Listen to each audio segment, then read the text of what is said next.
For more than 6 centuries, the Ottoman dynasty stood at the center of one of the world's great empires. At its height, Ottoman rulers controlled territories stretching across 3 continents, carried the title of Sultan, and eventually claimed the institution of the Caliphate. By 1924, however, approximately 155 members of the dynasty would be forced out of Turkey. Then everything changed. On November 1st, 1922, the Grand National Assembly of Turkey abolished the Sultanate. The institution that had defined Ottoman political power was suddenly gone. The last Sultan, Mehmed VI, was no longer the sovereign of an empire. 16 days later, on November 17th, 1922, he left Istanbul aboard the British warship HMS Malaya and went into exile. Imagine that moment. A ruler whose dynasty had stood above Ottoman society was leaving the imperial capital not as a victorious monarch, but as a man under foreign protection. But his departure was only the beginning. On March 3rd, 1924, the Caliphate was abolished.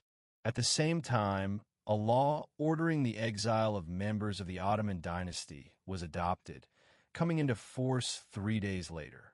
Approximately 155 members of the family were now affected. Princes, princesses, relatives of a ruling house that had once lived around the Ottoman court. They were no longer being asked to leave political office.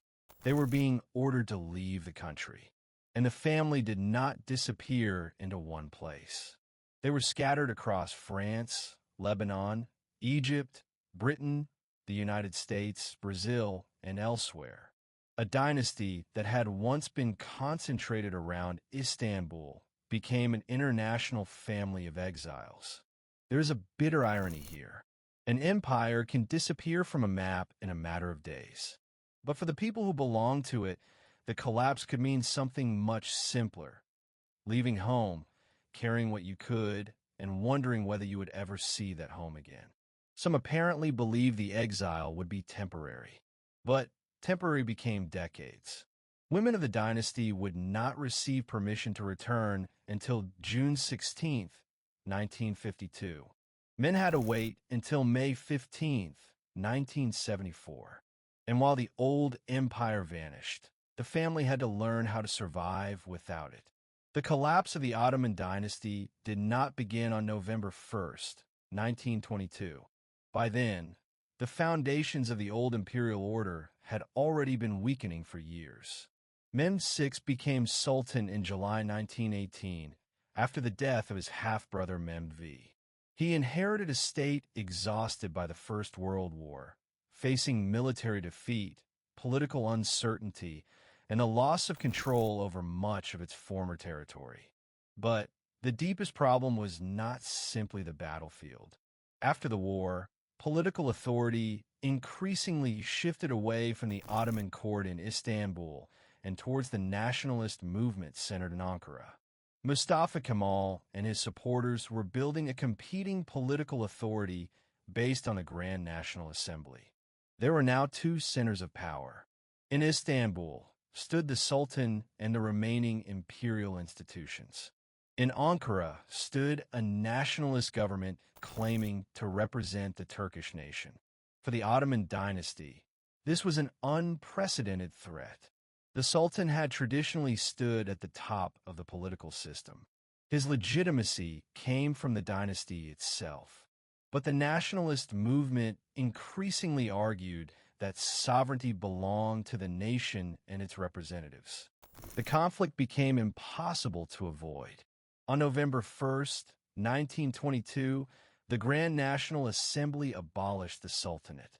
With one decision, the political institution that had sustained Ottoman dynastic rule was removed.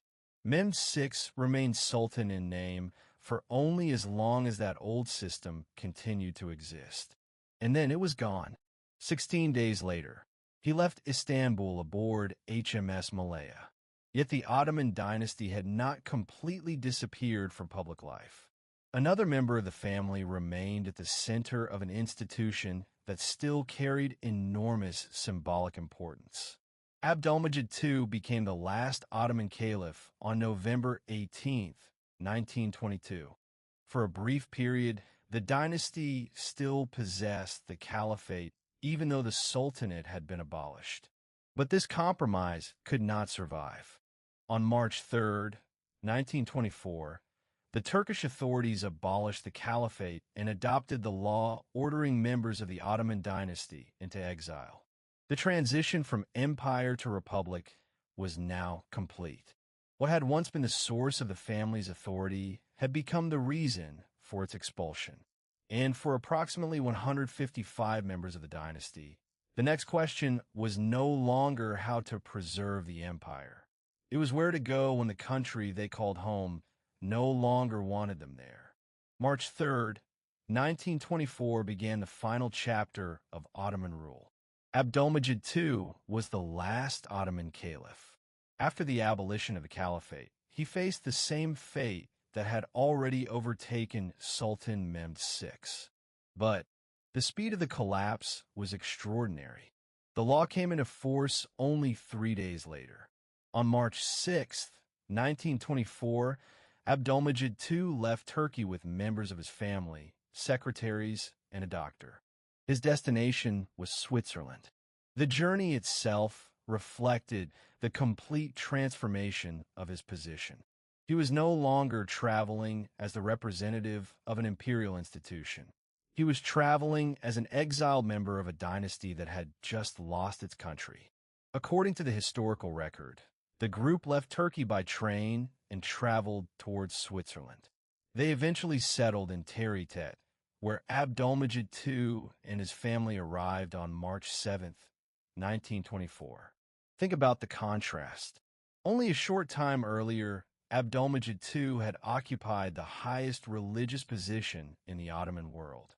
Now he was living outside Turkey, separated from the political system that had sustained his family for generations.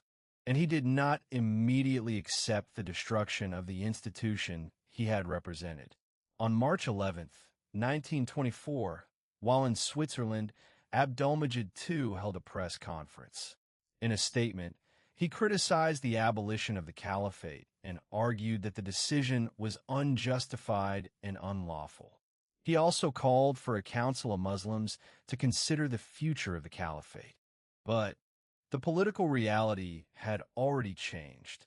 The Ottoman Sultanate was gone, the Caliphate was gone, and the dynasty itself had been ordered into exile. Approximately 155 members of the Ottoman family were now facing the same fundamental question. Where would they build a life after being expelled from the country of their ancestors? They would not remain together. Some would settle in France. Others would make their homes in Lebanon, Egypt, Britain, the United States, and Brazil. The Ottoman dynasty was no longer a family gathered around a palace. It was becoming a family scattered across the world. On November 17, 1922, Istanbul witnessed the departure of the last Ottoman Sultan. Mehmed VI was no longer leaving the imperial capital as its sovereign. On November 1st, the Grand National Assembly of Turkey had abolished the Sultanate. The institution that had defined Ottoman dynastic rule was gone. Now the man who had occupied that throne had to leave. He departed aboard the British warship HMS Malaya. But this was not simply the journey of a defeated ruler. It was the beginning of a life in exile and a warning of what would soon happen to the rest of his family. The night before his departure, Mehmed VI prepared for the journey. According to the Turkish Islam Encyclopedia, he arranged his personal belongings and ordered bundles of documents to be burned. He refused to take sacred relics with him. He believed they had been presented by his ancestors to the Turkish people and should remain behind. That decision reveals something important. Even as he was losing his throne, Mehmed VI understood himself as part of a dynasty tied to Istanbul. But the city he was leaving was no longer governed by that dynasty. On November 17th, Mehmed VI boarded HMS Malaya and left Istanbul under British protection. A ruler who had stood at the center of an empire was now leaving his own capital as an exile. There was bitter irony in the scene. The Ottoman dynasty had ruled for centuries, yet its final sultan did not leave behind a triumphant court. He left a country undergoing a complete political transformation, and his departure did not close the story. It opened the next chapter. For Mehmed VI, exile began with one voyage from Istanbul. For the wider Ottoman family, exile would soon become something far more devastating. In 1924, approximately 155 members of the dynasty would be forced out of Turkey. Some remember the palace. Others would know it only through family memories. And then, the law that expelled the family would turn one man's exile into a tragedy shared by an entire dynasty. On March 3rd, 1924, the Ottoman dynasty faced the most decisive blow since the abolition of the Sultanate. The Caliphate was abolished. At the same time, a law was adopted ordering members of the Ottoman dynasty into exile. 3 days later, on March 6th, that law came into force. This time, the decision was not directed at one sultan. It was directed at the family. Approximately 155 members of the Ottoman dynasty were affected. Princes and princesses, relatives of the former ruling house, suddenly faced a future outside Turkey. And then, the meaning of belonging to the dynasty changed completely.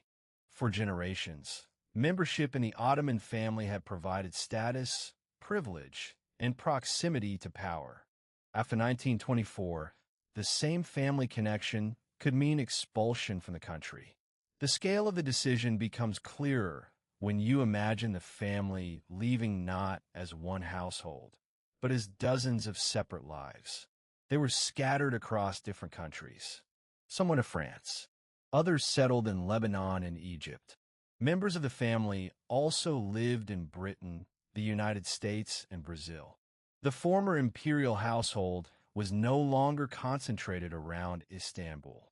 It had become a dispersed family of exiles. According to TRT World, each expelled member was reportedly given £1,000 and a one-way ticket out of Turkey. Some initially believed their absence would be temporary. They even left instructions for servants to prepare their Istanbul residences for their eventual return. But they were wrong. The exile lasted far longer than many could have imagined. Women of the dynasty were not permitted to return to Turkey until June 16, 1952. For the men, the wait was even longer. They could return only after a general amnesty on May 15, 1974.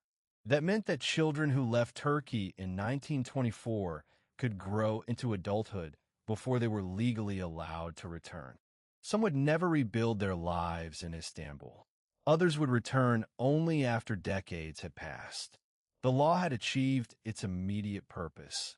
The Ottoman dynasty was physically removed from Turkey, but it could not erase the family itself.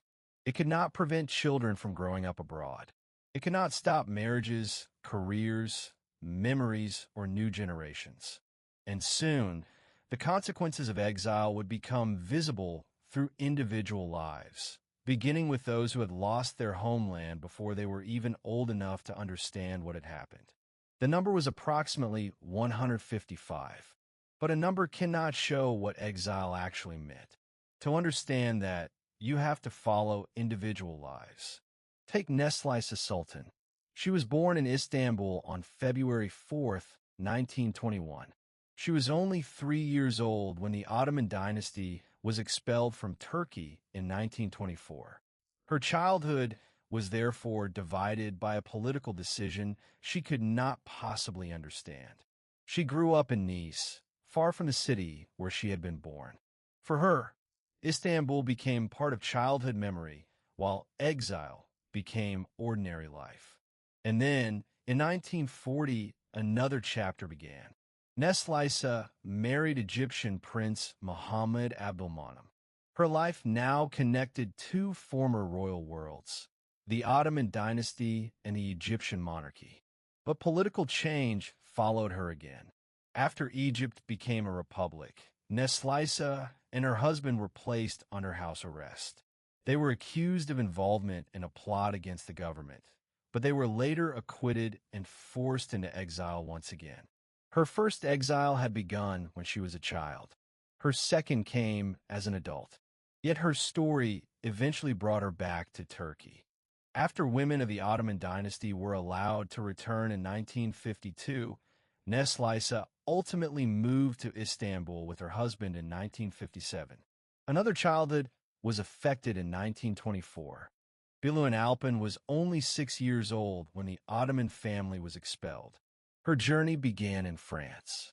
Then came Jerusalem. In 1929, she settled in Beirut, where she would spend decades. Think about what that means. A 6-year-old child left one country and then lived across several different places before reaching a permanent home. In 1989, she briefly returned to Turkey, but she later went back to Beirut. And then there was Osman Bayezid Osmanoglu. He was born in France in 1924, the very year the dynasty was exiled.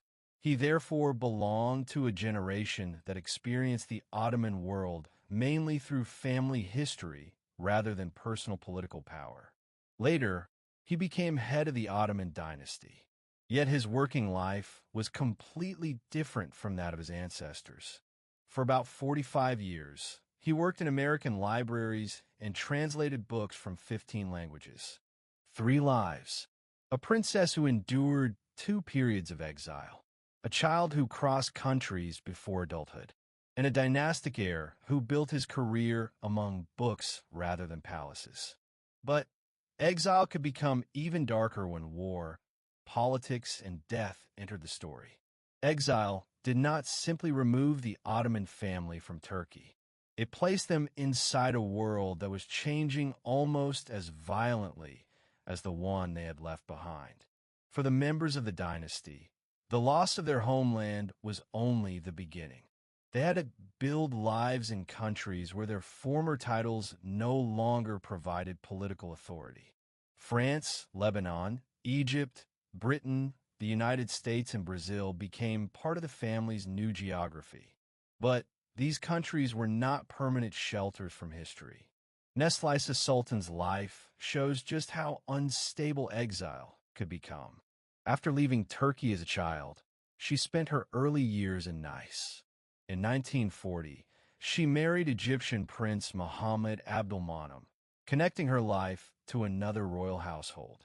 Then Egypt changed. After the country became a republic, Neslisa and her husband were placed under house arrest. They were accused of involvement in a plot against the government. They were eventually acquitted, but the couple were forced into exile once again. Think about the pattern. First, Turkey, then France, then Egypt, and finally another period of exile. For Neslisa, political upheaval had already displaced her twice before she was able to return to Istanbul. Other members of the family experienced a different kind of uncertainty. Bilun Alpin was only 6 years old when she left Turkey in 1924. Her family moved first to France, then to Jerusalem, before settling in Beirut in 1929. She remained there for decades. In 1989, she briefly returned to Turkey, but ultimately went back to Beirut. Her journey shows that exile was not always a straight road toward a new permanent home. Sometimes it meant moving repeatedly and adapting again and again. And then there was the last caliph, Abdulmejid II. After leaving Turkey, he settled in Nice on October 7th, 1924. Later, on June 19th, 1939, he moved to Paris because of health problems. He continued painting and regularly attended Friday prayers at the Paris Mosque. But the world around him was entering another catastrophe. Paris would soon be transformed by the Second World War. Abdulmejid II remained there through those final years of upheaval. He died in Paris on August 23, 1944. His body could not return to Turkey. It remained in the Paris Mosque until March 1954, before being transported to Medina for burial. The dynasty had lost its empire. Now even death could not immediately bring its former members home. The disappearance of the Ottoman dynasty was only one part of a much larger transformation. When the Sultanate was abolished on November 1st, 1922, an imperial political system that had survived for centuries was being replaced by a new national order. When the Caliphate disappeared on March 3rd, 1924, another institution connected to the Ottoman world was gone as well. But the consequences did not stop at the palace gates. The members of the dynasty were scattered across several countries. France, Lebanon, Egypt, Britain, the United States, and Brazil became part of the geography of Ottoman exile. A family that had once been concentrated around Istanbul now lived across different political systems and societies. This created a remarkable historical reversal. For generations, the Ottoman state had brought different peoples and territories under one imperial structure. After its collapse, those territories existed within new political arrangements, while the former ruling family itself became divided among separate countries. The dynasty had lost its political center. It no longer had a capital. It no longer controlled an army. It no longer possessed a state through which its members could exercise authority. And yet, the family continued. That distinction matters. A dynasty and an empire are not exactly the same thing. An empire can disappear from the map, while its former ruling family can survive for generations. The Ottoman experience demonstrates this clearly. In 1924, approximately 155 members were expelled, but they did not vanish. They married, raised children, found professions, and created new lives abroad. Some eventually returned to Turkey. Women were permitted to return from June 16, 1952, while men had to wait until May 15, 1974. By then, however, decades had passed. A child expelled in 1924 could be middle-aged before the legal barrier was removed. A person born in exile could grow up knowing Turkey only through family stories.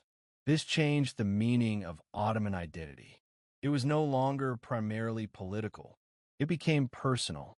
A surname could preserve a connection to a vanished state. A family memory could preserve a connection to a palace that no longer existed.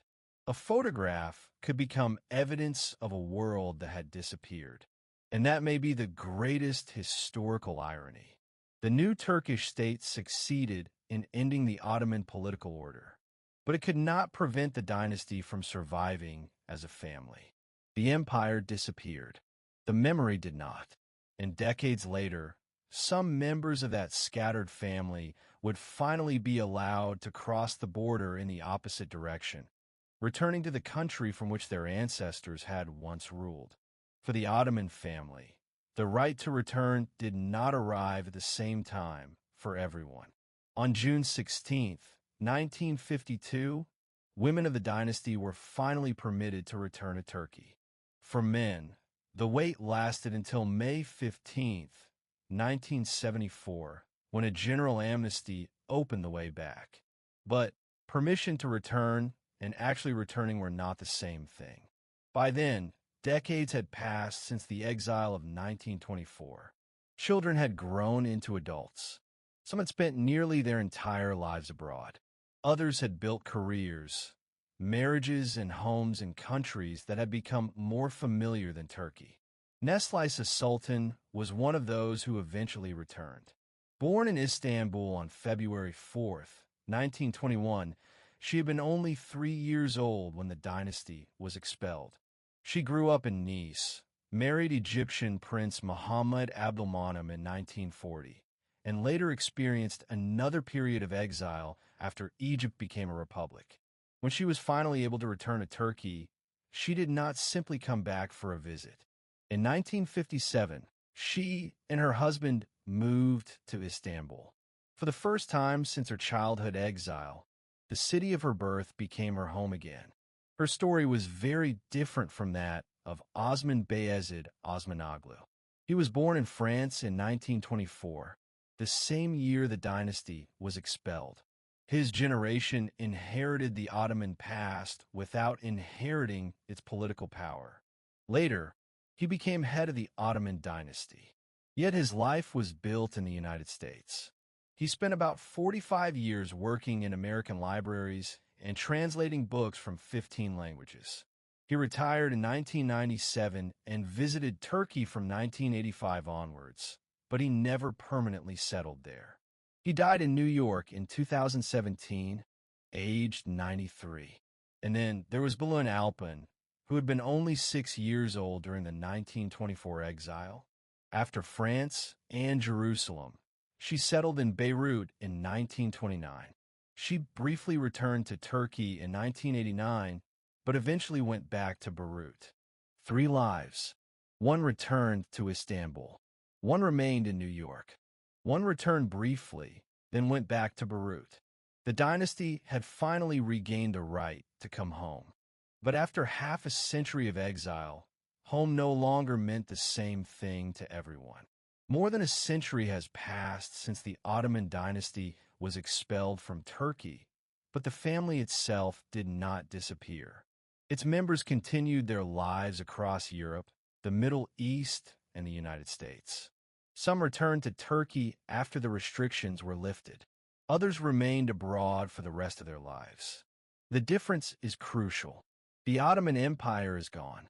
The Sultanate is gone. The Caliphate is gone. But the descendants of the dynasty survived beyond all 3. Neslisa Sultan eventually returned to Istanbul and lived there until her death on April 2, 2012, aged 91. She had left Turkey as a 3-year-old child in 1924. Her life, therefore, stretched across almost the entire story of Ottoman exile. Ottoman Osmanoglu represented another generation. Born in France in 1924, he grew up outside Turkey and later became head of the Ottoman dynasty. He spent about 45 years working in American libraries and translating books from 15 languages. He died in New York in 2017, aged 93. And Beirut Alpin spent most of her later life in Beirut after leaving Turkey as a 6-year-old child. Their lives reveal something remarkable. There was no single Ottoman future after 1924. There were dozens of them. Some descendants returned to the homeland. Some remained in countries where they had built new lives. Some carried the family name into professions that had nothing to do with monarchy. And that may be the most important part of the story. The dynasty survived by becoming ordinary, not politically powerful, not protected by imperial institutions, not surrounded by palaces, simply alive. The Ottoman family lost a state, but it did not lose every connection to the past. Memory traveled through generations, from parents to children, from photographs to stories, from one country to another. That is the final irony. An empire can be abolished by a vote. A dynasty can be expelled by a law. But neither decision can completely control what people remember. The Ottoman Empire ended. The family did not. And perhaps that is why this story still matters. It is not only about the fall of a royal house. It is about what happens when the identity that defined your family disappears overnight. If you want more stories about fallen dynasties, forgotten royal families, and the people who survived after empires collapsed, subscribe to the channel. These histories show what political change looks like from the human side. And one question remains. If you had been given the choice after decades of exile, would you return to the homeland you remembered or stay in the country where you had built your real life?